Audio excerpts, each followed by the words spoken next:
बिस्मिल्लाहिर्रहमानिर्रहीम, अस्सलाम वालेकुम। मेरा नाम डॉक्टर अहमद इजाज़ है और आज हम बात करेंगे कि दमा के बारे में, यानी कि एज़मा या अस्थमा।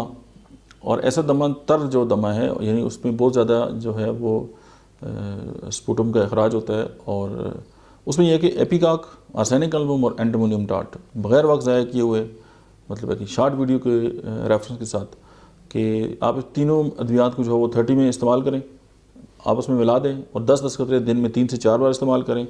आप एस्थमेटिक पेशेंट हैं। अब आर्सेनिक जो है ना, वो समटाइम ये होता है कि जो एस्थमा का जो अटैक आता है तो वो एंजाइटी के साथ रिलेटेड होता है। अब जो आर्सेनिक है वो एंजाइटी की मेडिसिन भी है और लंग्स पे उसका बहुत अच्छा काम है, कवर्ड में बहुत ज़्यादा इस्तेमाल हुई है।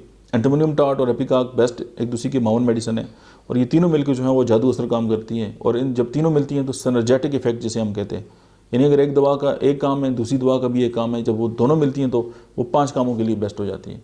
तो यही जो बात है इसको सामने रख कर जो है वो आपके लिए इसको पेश किया गया।